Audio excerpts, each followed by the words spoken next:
Ако някой ми беше казал преди 15 години или 20 години, че един ден аз ще работя архитект в големи архитектурни студия или инженерни компании в Германия, нямаше да повярвам.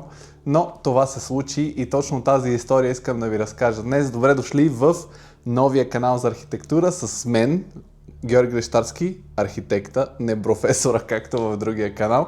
Тук няма да говорим за политика и за лоши новини, а ще говорим само за архитектура, дизайн, красота и как да създаваме светът, който ние в който искаме да живеем. Така че днес ще ви разкажа моята история за това как аз станах архитект. Абсолютно така случайно, сами от само себе си дойдоха нещата. Какъв беше моя път, без да ви се хваля, без да ви казвам, че всичко е идеално, прекрасно и е само цветя, рози, мед и масло.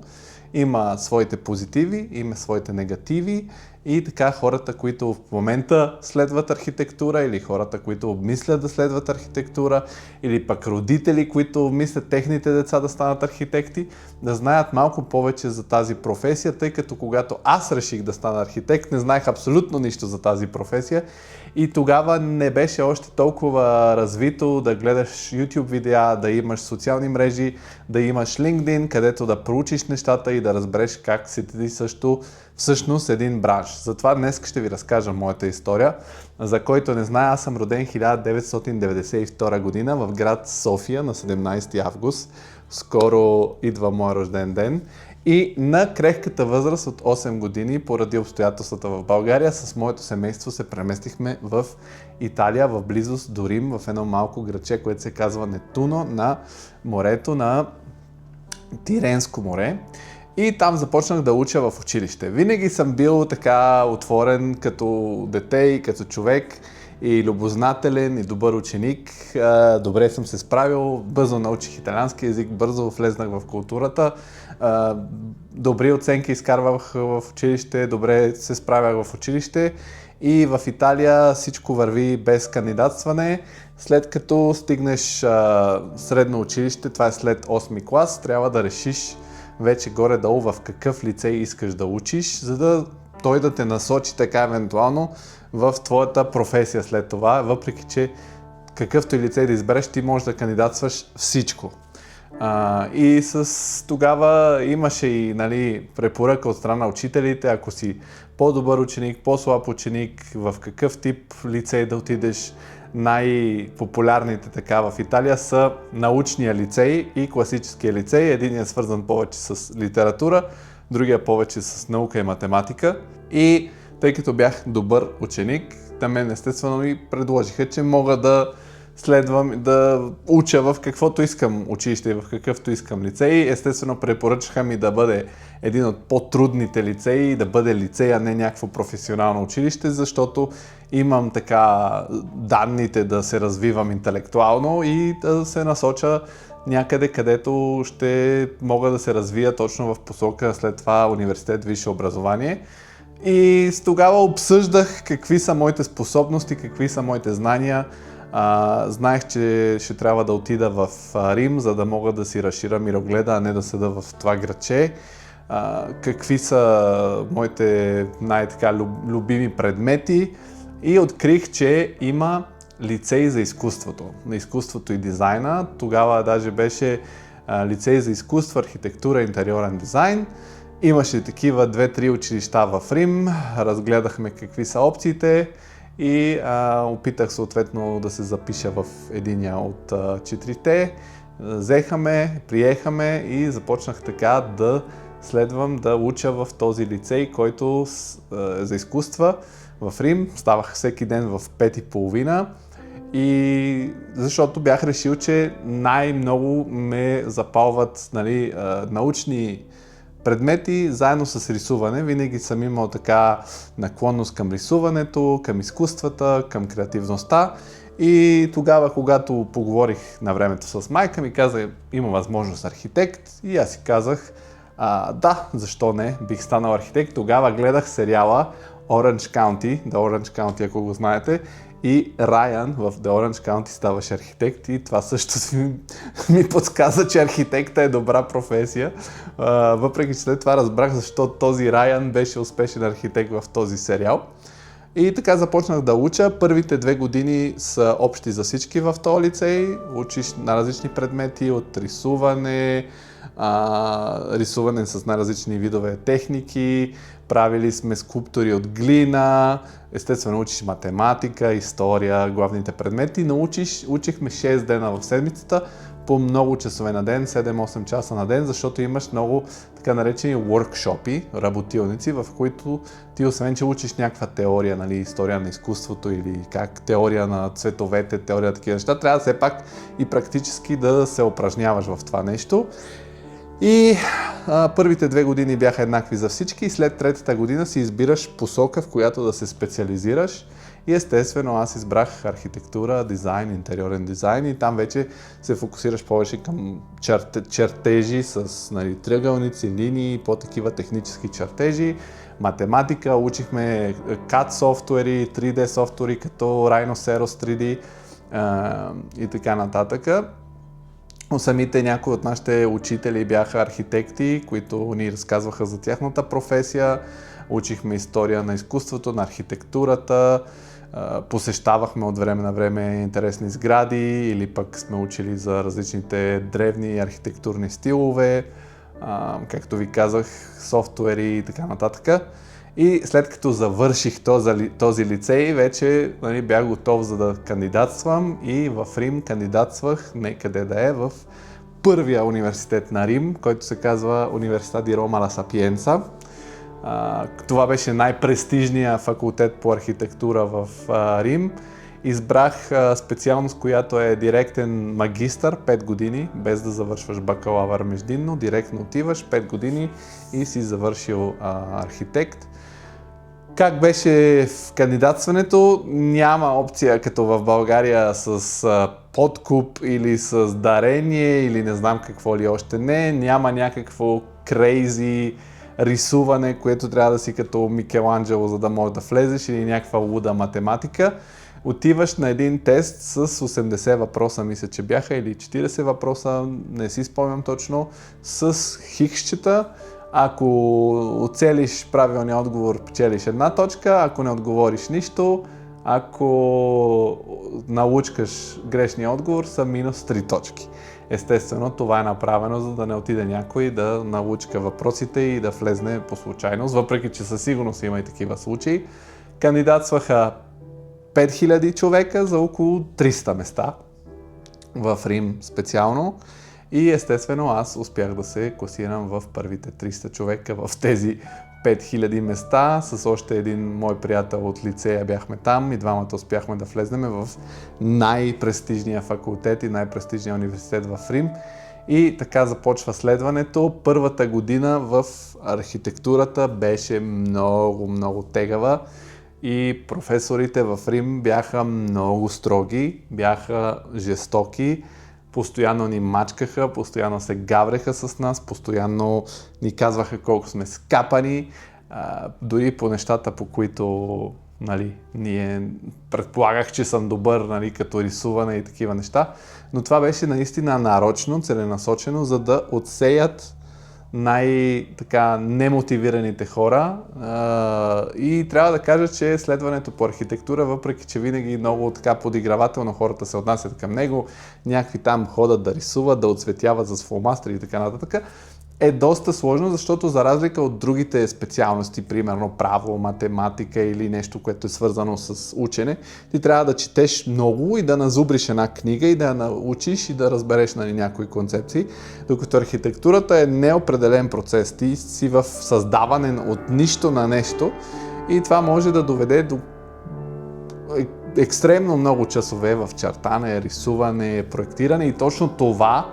е упражнението, което ще направи един архитект по-добър, поне в концептуалната фаза, защото винаги аз казвам, че това, което учат студентите по архитектура в самия факултет е така връхчето на айсберга, а истинската професия я научаваш след като излезнеш с с диплома и като започнеш да работиш в истинско студио.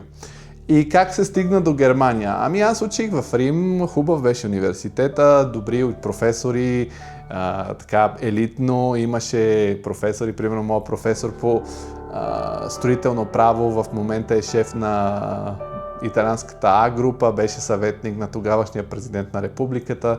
Единият от нашите учители, професори по рисуване беше архитект на папата. Нали, имаш достъп до тези хора, но като цяло и ситуацията, икономическата обстановка и конюнктурата в Италия за архитекти не е много добра. Първо, защото има много архитекти на глава на население, нещо, което аз не знаех. И второ, защото все пак в Италия искат хората да отидат да видят нещо старо и не се строят толкова много нови неща. А и това, което се строи, главно са някакви видове държавни поръчки или поръчки на големи компании, които там вече си е доста връзкарско, доста така с корупция и така нататък и така нататък. И след третата година ние вече имахме право да учиме, да отидем с програмата Еразъм някъде в чужбина и аз реших, че няма да седа да чакам да завърша университета в Италия, за да разбера, че ще е трудно да си намеря работа. Бях чул, че в Германия ситуацията за архитекти е коренно различна и така реших да дойда да уча в Германия като Еразъм и да си създам моите контакти тук, за да след като завърша да мога евентуално да се върна тук и да работя. И когато дойдох, първо обсъждах с моите координатори в университета в кой град мога да отида аз, защото повечето университети изискваха някакъв сертификат за немски език, който аз нямах време да взема или пък да науча за такъв сертификат. Координирах се с най-различни университети, Берлин, дори в Виена обмислях, все пак немско говоряща, в Мюнхен имаше доста желащи, тъй като Техническия университет в Мюнхен е в топ 30 в света, мисля, че за архитектура. Гледах, тогава дори не знаех, аз гледах големите градове и се случи, че университета във Франкфурт ми каза, да, по принцип имаш нужда от сертификат, ама ако нямаш сертификат, ще се направи изключение, няма проблеми, ще дойдеш тук и така нататък. И така от само себе си, от всичките университети, които имаше възможност, просто във Франкфурт ми казаха, идвай, няма значение, че нямаш сертификат, ще се оправиш и без сертификат. И така се случиха нещата, че заминах за Франкфурт след третата година и когато дойдох тук във Франкфурт, първоначално всичко беше парти, международни студенти и така нататък, след което започнахме лекциите и разбрах, че в Германия има тази опция ти да си така наречен веркстудент, т.е. студент, който следва, но едновременно с това през свободното си време работи и така компаниите, които те назначават, имат данъчни облекчения, не плащат данъци върху твоята заплата. Имаш право по време на семестъра да работиш до 20 часа на седмица, а когато има така ваканция от семестъра, 40 часа нормална работна седмица. И така си казах, значи аз мога веднага да почна да търся работа, само че не знам немски, трябва да се науча на немски език. И така първите 6 месеца дадох яко газ да науча немски, от нула на нещо, което мога да се оправям на немски език. Тогава естествено икономическата ситуация в Германия беше различна, имаше нещо като икономически бум, беше много лесно да започнеш нещо дори на минимална заплата. За мен беше важно да започна, за да влезна в тази индустрия и да разбера каква е работата. И понаучих немски, разбрах, че съм по-добър от местните студенти и едно нещо, което много липсваше в Германия и което тогава беше моето предимство е, че нямаше много хора, много студенти, които са добри с Photoshop. А студията по архитектура постоянно правят красиви презентации за клиентите си или пък участват в конкурси и им трябва човек, който да може Photoshop, за да им направи така чертежите по-красиви. И благодарение на моето умение с Photoshop, и благодарение на това, че бях научил малко немски, и благодарение на това, че се бях запознал с 2-3 човека от университета, които бяха германци, си осигурих 3-4 интервюта за такава работа. Първото беше катастрофа.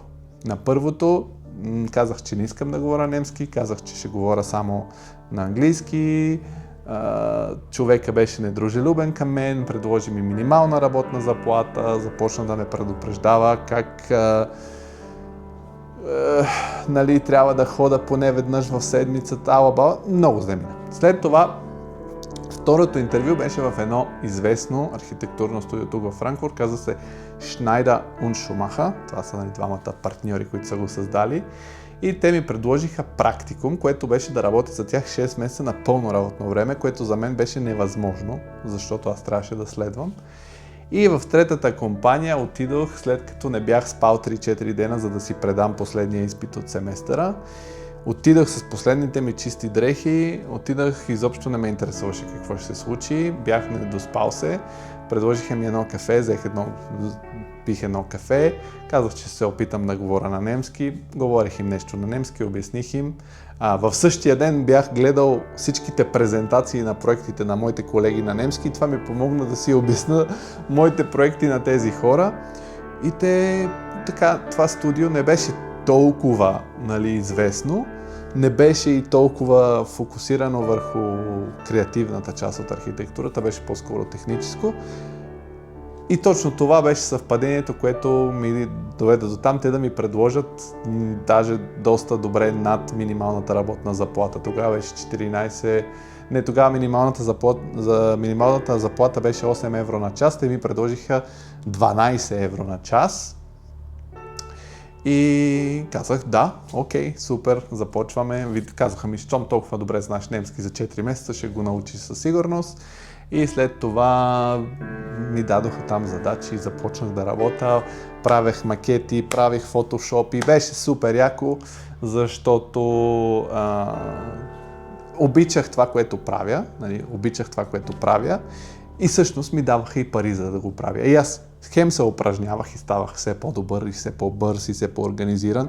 Научавах много нови неща от самата работа, които използвах в университета ми. Хем си ми плащаха пари. И това беше страхотно. И какво се случи, че първата година Еразъм започна да стига до края си и кандидатствах за още една година Еразъм, тъй като имаш право на 2 години Еразъм и по случайност на следващата година нямаше кой знае какви кандидати за Франкфурт и аз получих още една година и така продължих да работя, завърших си изпитите в тези 2 години Еразъм и след това ми остана дипломна работа, която след това се координирах с една моя професорка в Рим, за да я направя в Рим. И така се договорихме, че аз ще остана във Франкфурт, ще й пращам нещата по имейл, които подготвям, разбрахме каква ще бъде темата. Темата беше нещо, което на мен ми беше интересно и продължих, след което след тези 2 години вече не можех да бъда веркстудент. Офиса, в който работих, ми предложиха да ме назначат като вече регулярен назначен работник. И работех 3 дена в седмицата и другите дни използвах, за да си правя дипломната работа. Там се проточиха нещата, 2 години и така нататък, но станаха нещата, завърших, получих си дипломата от Рим и точно 2019 година, преди пандемията, вече бях дипломиран с диплома, с отлична оценка от Рим. И вече бях свободен да се развивам в Германия. Така си намерих, след като бях работил 4 години в тази фирма, реших, че вече е време да сменя обстановката, за да се науча на нещо друго, за да се науча на нещо ново, на различен вид подход към архитектурата, различна методика на работа. Това е много важно при архитектите в първите си години да сменят колкото се може повече, ако ще е държава, град, офис и така нататък. Аз бях по-стабилен, седях си тук в града, смених 2-3 студия и обаче, когато ти имаш диплома, не си архитект все още, а ти си магистър по каквото си там или каквато ти е титлата. Титлата не се превежда, така че аз в целия свят се водя Dotore Magistrale dell'Architettura, това ми е титлата. Така е в Италия, аз съм магистрален магистър, доктор в архитектурата. И преведох си всичките документи от Рим, признаха ми дипломата веднага и след като ми я признаха от камарата на архитектите в Хесен, където се намирам аз, в Ланд Хесен, започнах да работя стабилно в едно студио, 2 години подред и ходиш на определен вид обучения, които са сертифицирани от камарата на архитектите, които ти дават точки. Мисля, че за всеки час ти дават 1 точка и трябва да събереш 80 точки в рамките на 2 години, след което трябва да си работил във всички фази на проекта, или поне да се води, че си работил във всички фази на проекта. В Германия са 8 или 9, но те са групирани така, първите 2-3, вторите 3-4 и така нататък. Това трябва да бъде разписано от архитект, който сертифицира, че ти си работил при него. И така ставаш архитект и получаваш своите документи като член и получаваш един сертификат, който на немски се казва Bauvorlage Berechtigung. Това е сертификат, който винаги копираш и прилагаш към разрешителното за строеж, което когато подаваш документи, така те знаят, че ти имаш това право, този лиценз ти да искаш разрешително за строеж. И така станах архитект в Германия. Със сигурност знам, че се питате какви пари изкарва един архитект в Германия. Ще ви кажа само, че се започва естествено с 5-цифрена заплата на година, като в началото тази 5-цифрена заплата е в рейнджа под 50 000 евро на година. И колкото повече нарастваш, минаваш тази граница от 50 000, а по-напред лично аз не съм достигнал до този етап, но знам, че в един момент заплатата, ако си в добър офис или поне на времето беше така, но и сега е така, ако си в по-висока позиция, може да достигне и 6 цифри, т.е. 100 000 евро или над 100 000 евро, това е преди данъци. Германия е държавата с най-високите заплати за архитекти, тъй като тук по-голямата част от отговорността на един строеж, на един строителен проект е върху архитекта, не е върху строителя, и поради тази причина също така заплатите на архитектите са по-високи, тъй като има административната нужда от тях и хората оценяват това дали да имат добър архитект, особено защото всичко свързано с техническата част се покрива от експертизата на архитект. И въпросът е: струва ли си да станеш архитект? Не можеш да станеш архитект, ако не си запален по архитектурата, ако не си запален по тази професия, ако не ти харесва да създаваш нещо, да седиш там часове наред, да го мислиш, да го чертаеш, да имаш страстта да го направиш хубаво за себе си. Защото аз, когато работя за моите клиенти, за мен е важно. Представете си, това е като едни съставки за едно ястие. Ти искаш с тези съставки да направиш най-доброто ястие. И аз искам моите клиенти с техните пари, с тези строителни материали, те да си построят възможно най-доброто нещо за тях, защото знам, че те ще го ползват следващите 20, 30, 40, 50, 100 години и трябва да бъде възможно най-добре направено. Трябва да си... Това не е професия, която е единствено, отиваш там, работиш от 8 до 5 и край. Това е професия, която трябва да си запален по нея. Не всичко, естествено, е толкова забавно. Не винаги ние само си рисуваме и чертаеме. Много неща са свързани с четене на закони, нормативи, събиране на документи, Excel табели, изчисляване на бюджети, четене на договори.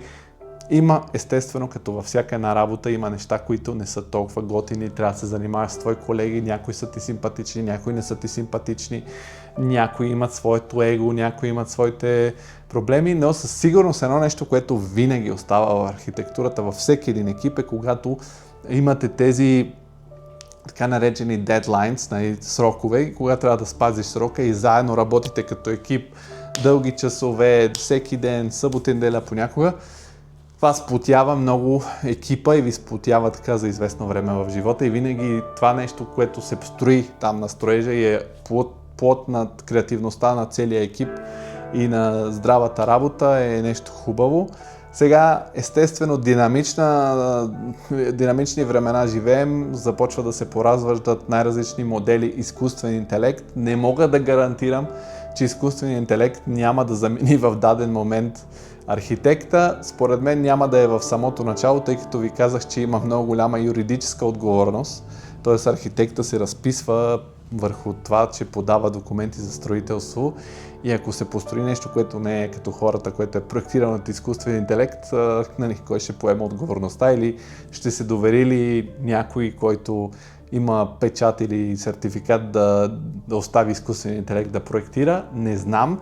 Със сигурност ще убие един куп работни места, но за мен остава една интересна професия, винаги ще се строи, винаги ще има нужда да се строи нещо красиво, нещо хубаво, ще има нуждата да се строи ново пространство, да се променя едно пространство, защото всеки един град, всяка една построена среда от човека е като един жив организъм и тя се променя постоянно и архитектите са тези, които я променят и които могат да усетят нуждите на обществото, да усетят нуждите на политиката и да ги преведат, нали, в построеното пространство.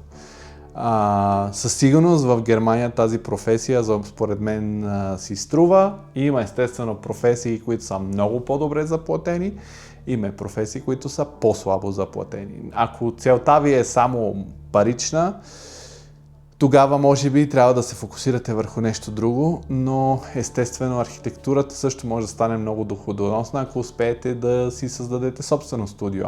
А това най-добрият начин да се случи, ако вече имате, дали, богати приятели, които имат желание да строят нещо, защото най-важното и най-трудното нещо, което трябва да направи един архитект, за да стартира собствен бизнес, е да получи първата задача, първия проект, който да бъде реализиран, за да може други хора да го видят.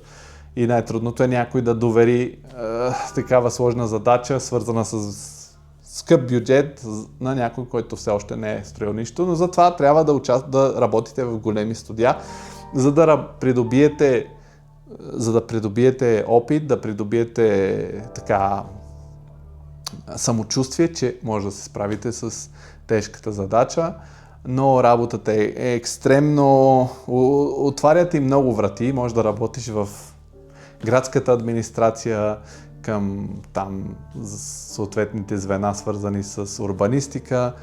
Има някои хора, които минават вече все по-малко точно заради изкуствения интелект към CGI изкуство, към филмово и специални ефекти.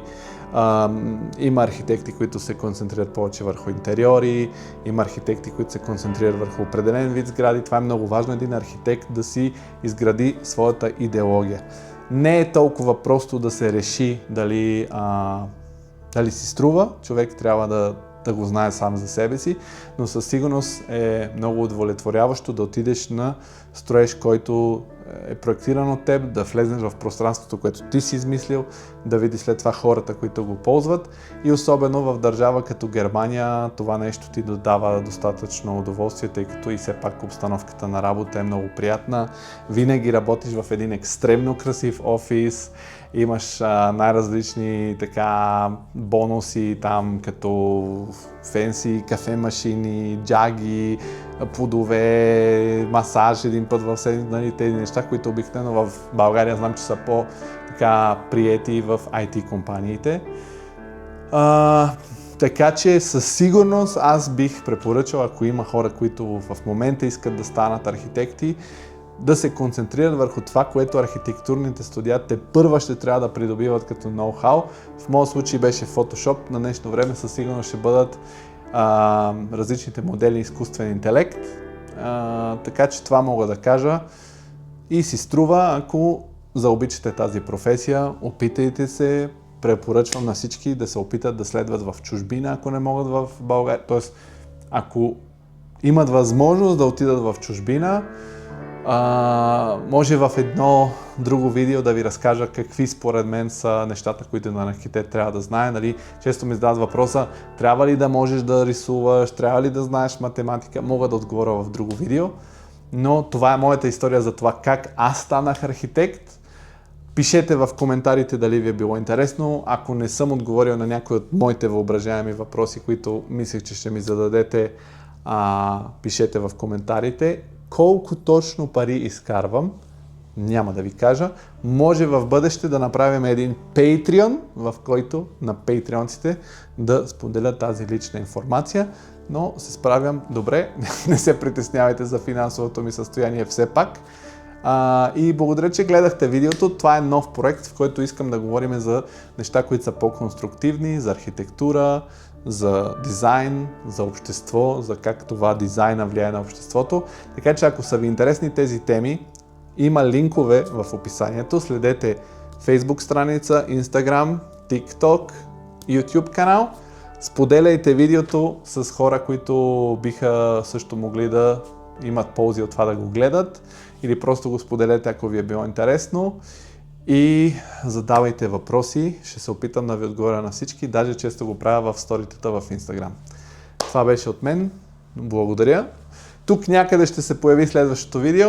Чао, чао! Гледайте следващото видео на този канал Лещ Архитект. Чао!